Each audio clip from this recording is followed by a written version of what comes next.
The Yellow Wallpaper by Charlotte Perkins Gilman. It is very seldom that mere ordinary people like John and myself secure ancestral halls for the summer. A colonial mansion, a hereditary estate, I would say a haunted house, and reach the height of romantic felicity. But that would be asking too much of fate. Still, I will proudly declare that there is something queer about it.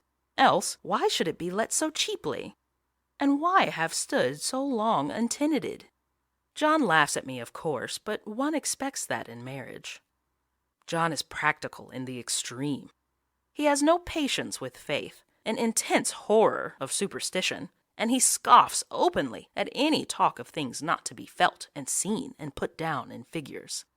John is a physician, and perhaps, I would not say it to a living soul, of course, but this is dead paper, and a great relief to my mind. Perhaps that is one reason I do not get well faster. You see, he does not believe I am sick. And what can one do? If a physician of high standing, and one's own husband, assures friends and relatives that there is really nothing the matter with one but temporary nervous depression, a slight hysterical tendency, what is one to do? My brother is also a physician, and also of high standing, and he says the same thing. So I take phosphates or phosphites, whichever it is, and tonics, and journeys, and air, and exercise, and am absolutely forbidden to work until I am well again. Personally, I disagree with their ideas. Personally, I believe that congenial work with excitement and change would do me good. But what is one to do? I did write for a while in spite of them, but it does exhaust me a good deal, having to be so sly about it, or else meet with heavy opposition. I sometimes fancy that, in my condition, if I had less opposition and more society and stimulus. But John says the very worst thing I can do is to think about my condition, and I confess it always makes me feel bad. So I will let it alone and talk about the house. The most beautiful place. It is quite alone, standing well back from the road, quite 3 miles from the village. It makes me think of English places that you read about, for there are hedges and walls and gates that lock, and lots of separate little houses for the gardeners and people. There is a delicious garden. I never saw such a garden, large and shady, full of box-bordered paths, and lined with long grape-covered arbors with seats under them. There were greenhouses, too, but they are all broken now. There was some legal trouble, I believe, something about the heirs and co-heirs. Anyhow, the place has been empty for years. That spoils my ghostliness, I am afraid. But I don't care. There is something strange about the house. I can feel it. I even said so to John one moonlight evening, but he said what I felt was a draught and shut the window. I get unreasonably angry with John sometimes. I'm sure I never used to be so sensitive. I think it is due to this nervous condition. But John says if I feel so, I shall neglect proper self-control. So I take pains to control myself, before him at least, and that makes me very tired. I don't like our room a bit. I wanted one downstairs that opened on the piazza and had roses all over the window, and such pretty old-fashioned chintz hangings. But John would not hear of it. He said there was only one window and not room for 2 beds, and no near room for him if he took another. He is very careful and loving, and hardly lets me stir without special direction. I have a scheduled prescription for each hour in the day. He takes all care from me, and so I feel basely ungrateful not to value it more. He said we came here solely on my account, that I was to have perfect rest and all the air I could get. "Your exercise depends on your strength, my dear," said he, "and your food somewhat on your appetite, but air you can absorb all the time." So we took the nursery, at the top of the house. It is a big airy room, the whole floor nearly, with windows that look all ways, and air and sunshine galore. It was a nursery first, and then playground and gymnasium, I should judge, for the windows are barred for little children, and there are rings and things in the walls. The paint and paper look as if a boys' school had used it. It is stripped off, the paper, in great patches all around the head of my bed, about as far as I can reach, and in a great place on the other side of the room low down. I never saw a worse paper in my life. One of those sprawling, flamboyant patterns committing every artistic sin. It is dull enough to confuse the eye in following, pronounced enough to constantly irritate and provoke study. And when you follow the lame, uncertain curves for a little distance, they suddenly commit suicide, plunge off at outrageous angles, destroy themselves in unheard-of contradictions. The color is repellent, almost revolting, a smoldering, unclean yellow, strangely faded by the slow-turning sunlight. It is a dull yet lurid orange in some places, a sickly sulphur tint in others. No wonder the children hated it. I should hate it myself if I had to live in this room long. There comes John, and I must put this away. He hates to have me write a word. We have been here 2 weeks, and I haven't felt like writing before since that first day. I'm sitting by the window now, up in this atrocious nursery, and there is nothing to hinder my writing as much as I please, save lack of strength. John is away all day, and even some nights when his cases are serious. I'm glad my case is not serious. But these nervous troubles are dreadfully depressing. John does not know how much I really suffer. He knows there is no reason to suffer, and that satisfies him. Of course, it is only nervousness. It does weigh on me so not to do my duty in any way. I meant to be such a help to John, such a real rest and comfort, and here I am, a comparative burden already. Nobody would believe what an effort it is to do what little I am able, to dress and entertain and order things.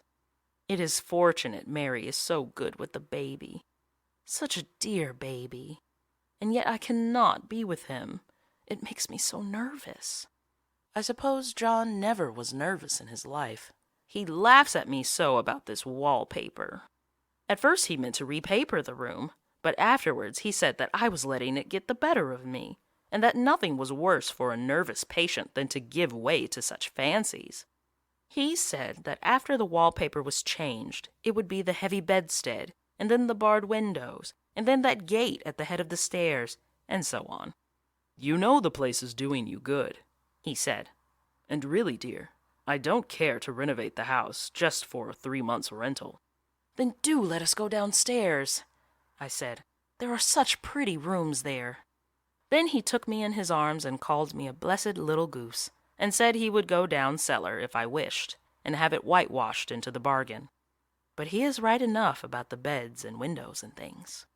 It is as airy and comfortable a room as any one need wish, and of course I would not be so silly as to make him uncomfortable just for a whim. I'm really getting quite fond of the big room, all but that horrid paper. Out of one window I can see the garden, those mysterious deep-shaded arbors, the riotous old-fashioned flowers, and bushes and gnarly trees. Out of another I get a lovely view of the bay and a little private wharf belonging to the estate. There is a beautiful shaded lane that runs down there from the house. I always fancy I see people walking in these numerous paths and arbors, but John has cautioned me not to give way to fancy in the least. He says that with my imaginative power and habit of story-making, a nervous weakness like mine is sure to lead to all manner of excited fancies, and that I ought to use my will and good sense to check the tendency. So I try. I think sometimes that if I were only well enough to write a little, it would relieve the press of ideas and rest me. But I find I get pretty tired when I try. It is so discouraging not to have any advice and companionship about my work. When I get really well, John says we will ask Cousin Henry and Julia down for a long visit. But he says he would as soon put fireworks in my pillowcase as to let me have those stimulating people about now. I wish I could get well faster, but I must not think about that. This paper looks to me as if it knew what a vicious influence it had. There is a recurrent spot where the pattern lolls like a broken neck, and 2 bulbous eyes stare at you upside down. I get positively angry with the impertinence of it and the everlastingness. Up and down and sideways they crawl, and those absurd, unblinking eyes are everywhere. There is one place where two breadths didn't match, and the eyes go all up and down the line, one a little higher than the other. I never saw so much expression in an inanimate thing before, and we all know how much expression they have. I used to lie awake as a child and get more entertainment and terror out of blank walls and plain furniture than most children could find in a toy store. I remember what a kindly wink the knobs of our big old bureau used to have. And there was one chair that always seemed like a strong friend. I used to feel that, if any of the other things looked too fierce, I could always hop into that chair and be safe. The furniture in this room is no worse than inharmonious, however, for we had to bring it all from downstairs. I suppose when this was used as a playroom, they had to take the nursery things out, and no wonder. I never saw such ravages as the children have made here. The wallpaper, as I said before, is torn off in spots, and it sticketh closer than a brother. They must have had perseverance as well as hatred. Then the floor is scratched and gouged and splintered. The plaster itself is dug out here and there, and this great, heavy bed, which is all we found in the room, looks as if it had been through the wars. But I don't mind a bit, only the paper. There comes John's sister, such a dear girl as she is, and so careful of me. I must not let her find me writing. She is a perfect and enthusiastic housekeeper, and hopes for no better profession. I verily believe she thinks it is the writing which made me sick. But I can write when she is out, and see her a long way off from these windows. There is one that commands the road, a lovely shaded, winding road, and one that just looks off over the country. A lovely country, too, full of great elms and velvet meadows. This wallpaper has a kind of sub-pattern in a different shade, a particularly irritating one, for you can only see it in certain lights, and not clearly then, but in the places where it isn't faded, and where the sun is just so, I can see a strange, provoking, formless sort of figure that seems to sulk about behind that silly and conspicuous front design. There's Sister on the stairs. Well, the 4th of July is over. The people are gone, and I am tired out. John thought it might do me good to see a little company, so he just had Mother and Nellie and the children down for a week. Of course, I didn't do a thing. Ginny sees to everything now. But it tired me all the same. John says if I don't pick up faster, he shall send me to Weir Mitchell in the fall. But I don't want to go there at all. I had a friend who was in his hands once, and she says he is just like John and my brother, only more so. Besides, it is such an undertaking to go so far. I don't feel as if it was worth while to turn my hand over for anything, and I'm getting dreadfully fretful and querulous. I cry at nothing, and cry most of the time. Of course I don't when John is here, or anybody else, but when I am alone. And I am alone a good deal just now. John is kept in town very often by serious cases, and Ginny is good and lets me alone when I want her to. So I walk a little in the garden, or down that lovely lane, sit on the porch under the roses, and lie down up here a good deal. I'm getting really fond of the room in spite of the wallpaper, perhaps because of the wallpaper. It dwells in my mind so. I lie here on this great immovable bed. It is nailed down, I believe, and follow that pattern about by the hour. It is as good as gymnastics, I assure you.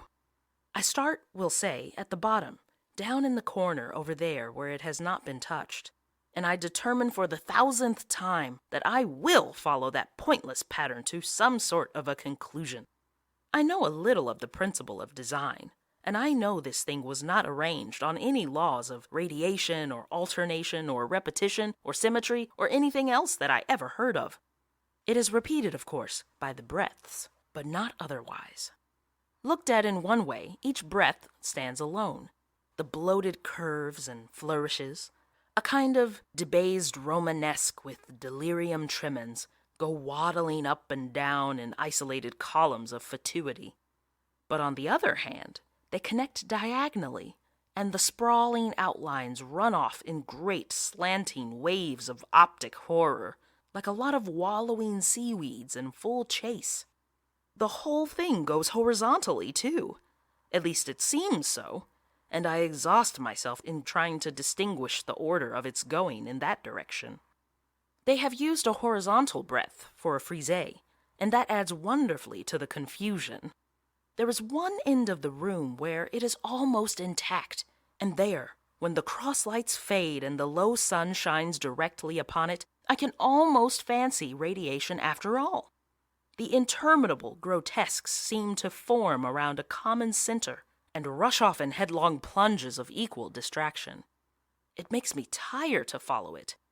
I will take a nap, I guess. I don't know why I should write this. I don't want to. I don't feel able. And I know John would think it absurd.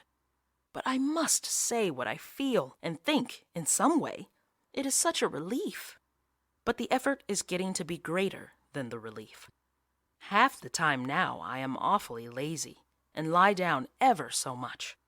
John says I mustn't lose my strength and has me take cod liver oil and lots of tonics and things, to say nothing of ale and wine and rare meat. Dear John, he loves me very dearly and hates to have me sick. I tried to have a real, earnest, reasonable talk with him the other day and tell him how I wish he would let me go and make a visit to Cousin Henry and Julia. But he said I wasn't able to go, nor able to stand it after I got there, and I did not make out a very good case for myself, for I was crying before I had finished. It is getting to be a great effort for me to think straight. Just this nervous weakness, I suppose.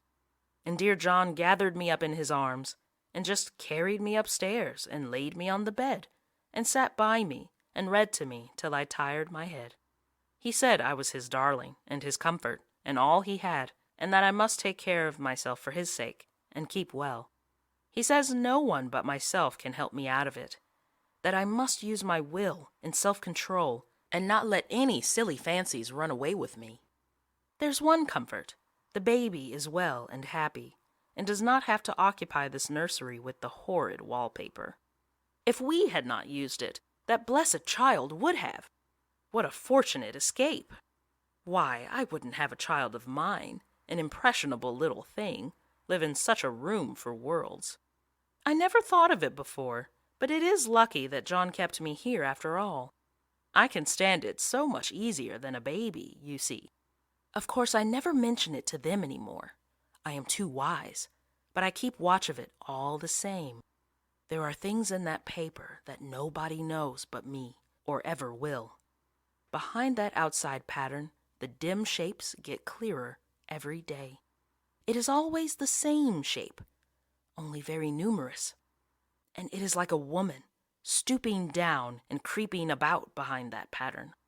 I don't like it a bit. I wonder, I begin to think. I wish John would take me away from here.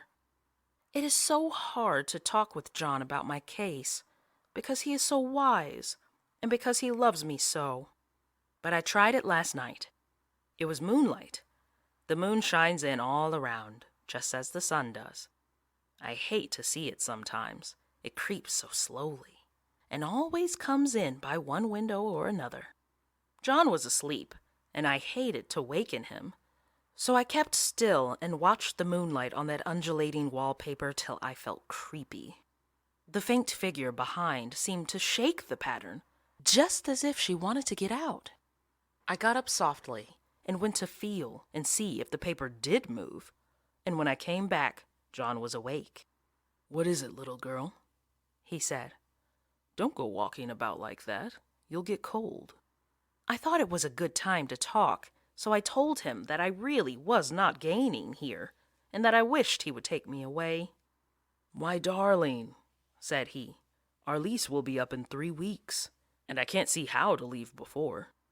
The repairs are not done at home, and I cannot possibly leave town just now. Of course, if you were in any danger, I could and would, but you really are better, dear, whether you can see it or not. I'm a doctor, dear, and I know. You are gaining flesh and color, your appetite is better. I feel really much easier about you." "I don't weigh a bit more," said I, "nor as much, and my appetite may be better in the evening when you are here, but it is worse in the morning when you are away." "Bless her little heart," said he with a big hug. "She shall be as sick as she pleases. But now let's improve the shining hours by going to sleep and talk about it in the morning." "And you won't go away?" I asked gloomily. "Why, how can I, dear? It is only 3 weeks more, and then we will take a nice little trip of a few days, while Ginny is getting the house ready. Really, dear, you are better." "Better in body, perhaps," I began, and stopped short, for he sat up straight and looked at me with such a stern, reproachful look that I could not say another word. "My darling," said he, "I beg of you, for my sake and for our child's sake, as well as for your own, that you will never, for one instant, let that idea into your mind. There is nothing so dangerous, so fascinating, to a temperament like yours. It is a false and foolish fancy. Can you not trust me as a physician when I tell you so?" So of course I said no more on that score, and we went to sleep before long. He thought I was asleep first, but I wasn't. I lay there for hours trying to decide whether that front pattern and the back pattern really did move together or separately. On a pattern like this, by daylight, there is a lack of sequence, a defiance of law, that is a constant irritant to a normal mind. The color is hideous enough, and unreliable enough, and infuriating enough, but the pattern is torturing. You think you have mastered it, but just as you get well underway in following, it turns a back somersault, and there you are. It slaps you in the face, knocks you down, and tramples upon you. It is like a bad dream. The outside pattern is a florid arabesque, reminding one of a fungus. If you can imagine a toadstool in joints, an interminable string of toadstools, budding and sprouting in endless convolutions, why, that is something like it. That is, sometimes. There is one marked peculiarity about this paper, a thing nobody seems to notice but myself, and that is that it changes as the light changes. When the sun shoots in through the east window, I always watch for that first long, straight ray. It changes so quickly that I never can quite believe it. That is why I watch it always. By moonlight, the moon shines in all night when there is a moon, I wouldn't know it was the same paper. At night, in any kind of light, in twilight, candlelight, lamplight, and worst of all, by moonlight, it becomes bars. The outside pattern, I mean, and the woman behind it is as plain as can be. I didn't realize for a long time what the thing was that showed behind, that dim sub-pattern. But now I am quite sure it is a woman. By daylight she is subdued, quiet. I fancy it is the pattern that keeps her so still. It is so puzzling. It keeps me quiet by the hour. I lie down ever so much now. John says it is good for me, and to sleep all I can. Indeed, he started the habit by making me lie down for an hour after each meal. It is a very bad habit, I am convinced, for you see, I don't sleep. And that cultivates deceit, for I don't tell them I'm awake. Oh, no. The fact is, I'm getting a little afraid of John. He seems very queer sometimes, and even Ginny has an inexplicable look. It strikes me occasionally, just as a scientific hypothesis, that perhaps it is the paper. I have watched John when he did not know I was looking, and come into the room suddenly on the most innocent excuses, and I've caught him several times looking at the paper. And Ginny, too. I caught Ginny with her hand on it once. She didn't know I was in the room, and when I asked her in a very quiet voice, with the most restrained manner possible, what she was doing with the paper, she turned around as if she had been caught stealing, and looked quite angry, asked me why I should frighten her so. Then she said that the paper stained everything it touched, that she had found yellow smooches on all my clothes and John's, and she wished we would be more careful. Did not that sound innocent? But I know she was studying that pattern, and I am determined that nobody shall find it out but myself. Life is very much more exciting now than it used to be. You see, I have something more to expect, to look forward to watch. I really do eat better, and am more quiet than I was. John is so pleased to see me improve.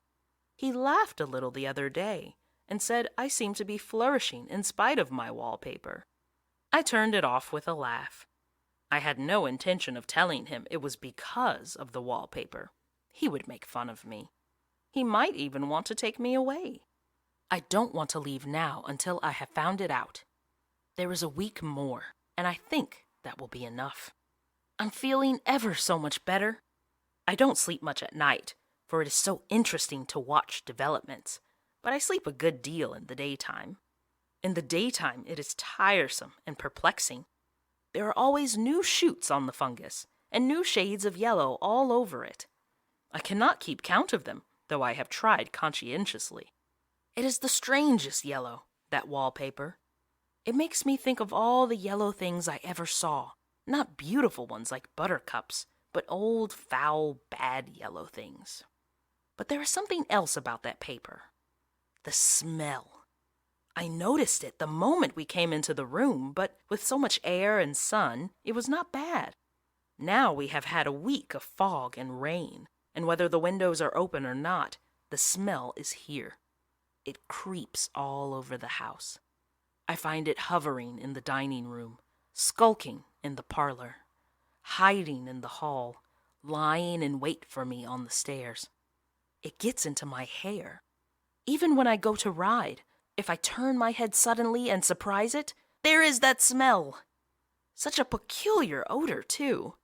I have spent hours in trying to analyze it, to find what it smelled like.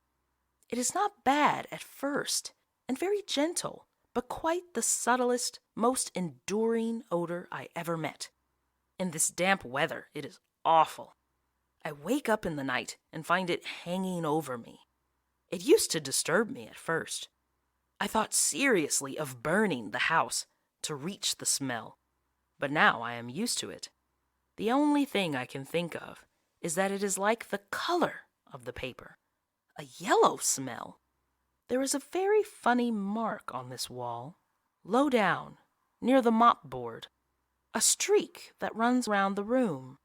It goes behind every piece of furniture, except the bed, a long, straight, even smooch, as if it had been rubbed over and over. I wonder how it was done, and who did it, and what they did it for. Round and round and round, round and round and round. It makes me dizzy. I really have discovered something at last. Through watching so much at night, when it changes so, I have finally found out. The front pattern does move, and no wonder.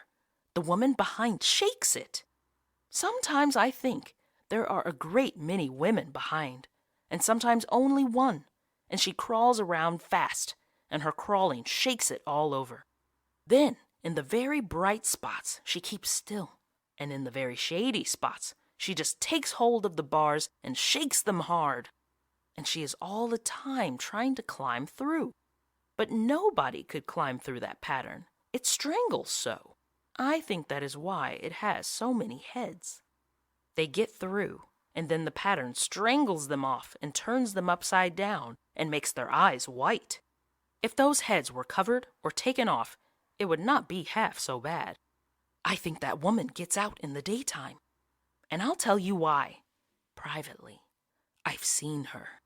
I can see her out of every one of my windows. It is the same woman, I know, for she is always creeping, and most women do not creep by daylight. I see her on that long shaded lane, creeping up and down. I see her in those dark grape arbors, creeping all around the garden. I see her on that long road under the trees, creeping along, and when a carriage comes, she hides under the blackberry vines. I don't blame her a bit. It must be very humiliating to be caught creeping by daylight. I always lock the door when I creep by daylight. I can't do it at night, for I know John would suspect something at once. And John is so queer now that I don't want to irritate him.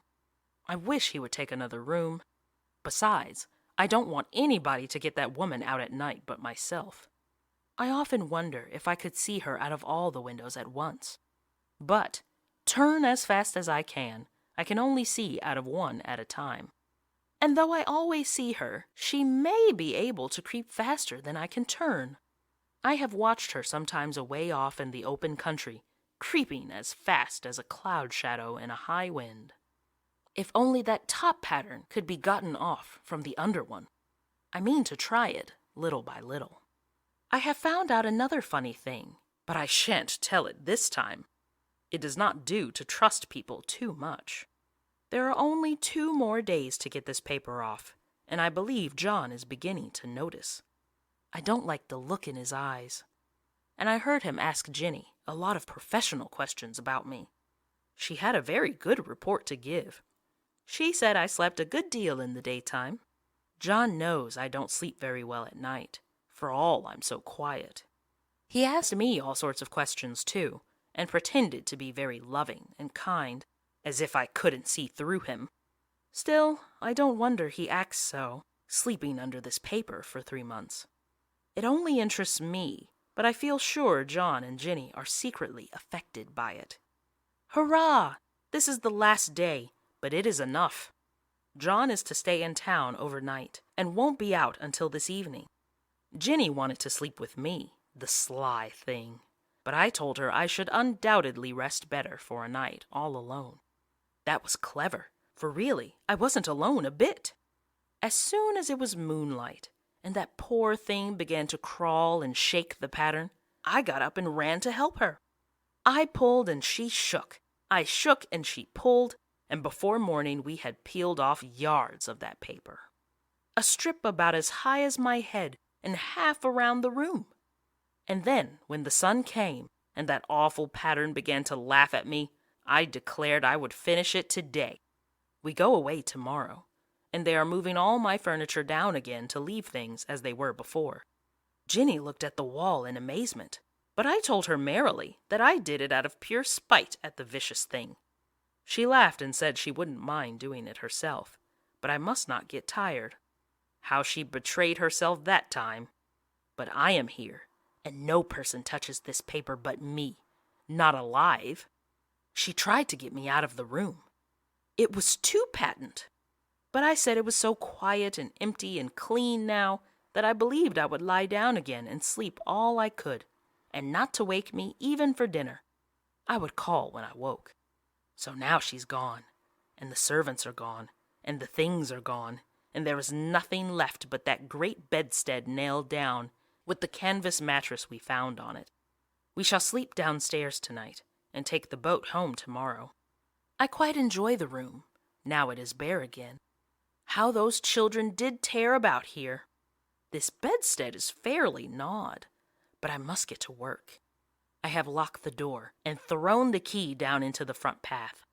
I don't want to go out, and I don't want to have anybody come in till John comes. I want to astonish him. I've got a rope up here that even Jenny did not find. If that woman gets out and tries to get away, I can tie her. But I forgot I could not reach far without anything to stand on. This bed will not move. I tried to lift and push it until I was lame, and then I got so angry I bit off a little piece at one corner, but it hurt my teeth. Then I peeled off all the paper I could reach standing on the floor. It sticks horribly, and the pattern just enjoys it.